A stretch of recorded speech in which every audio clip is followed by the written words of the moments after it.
Yo, what's going on everybody? It's Axel and welcome back to another Warframe video.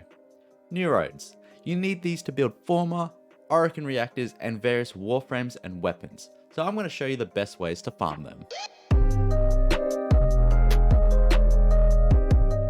By the way, I just want to let you know that I stream every Monday, Friday, Sunday at 6 PM, so if you have any questions about Warframe or just want to hang out, the link to my Twitch stream is in the description down below.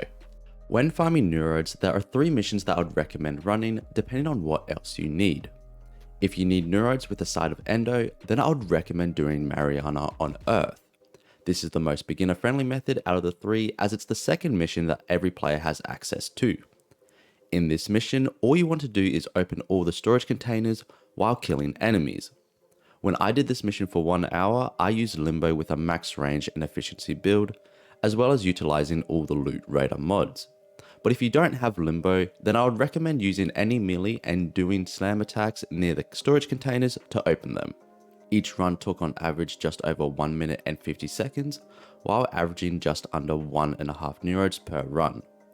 I did manage to get 5 Neurodes in a single run, but there were multiple times where I got no Neurodes whatsoever. I also managed to get 10,500 Endo from the sculptures that I picked up during the mission, as well as a detonite injector and a 30-minute booster from a rare container. For all the people that ask about E Prime, it's just not as good as Mariana. For starters, the tile set on E Prime is much larger than the one on Mariana, which results in longer run times. Which wouldn't be a problem if it had more containers, but E Prime has around 20 less containers compared to Mariana. Finally, I ran both Mariana and E Prime for 1 hour, and I managed to get 35 Neurodes on Mariana compared to 28 Neurodes on E Prime. The second method is the Lephantis Assassination on Damos. This method will also reward credits and occasionally Orokin cells. When you complete the mission, you'll always be rewarded with 10,400 credits, as well as a Necros component blueprint, which can be sold for 3,500 credits. As for defeating the Lephantis, there are 2 phases in the assassination. In phase 1, you have to wait for the heads to emerge through the ground and reveal their weak spot, before you can deplete their health. Once you have defeated 3 heads, you have to wait several seconds before the ground collapses. Then phase 2 will begin. Phase 2 is the same as phase 1, but you go against all 3 heads at the same time. Once you have destroyed all the heads, the main body will collapse and explode. Then extraction will appear.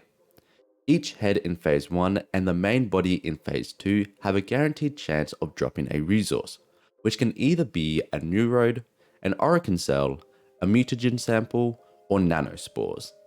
After running this mission for 1 hour, I managed to do 27 runs. And in those 27 runs, I got 31 Neurodes, 22 Orokin cells, and 375,300 credits. As for builds, this is the Titania build that I used. You can adjust the strength to your liking, but I personally like 144% strength because I stack Razor Wing Blitz twice.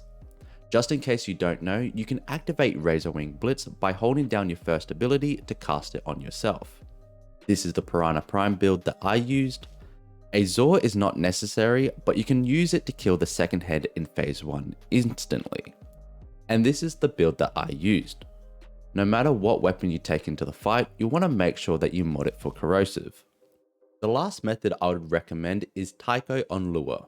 It is a survival mission, and I would really only recommend this mission for people in a squad or if you need intact sentient cores.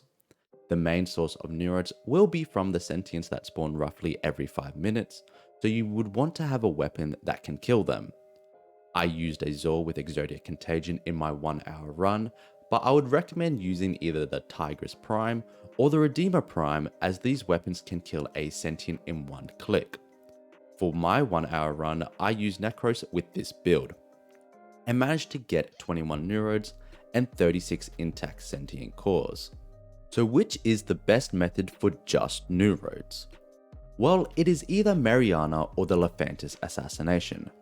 Just to recap, in my 1 hour runs, I managed to get 35 Neurodes from Mariana and 31 Neurodes from Lephantis with no boosters or a Smita Kavat.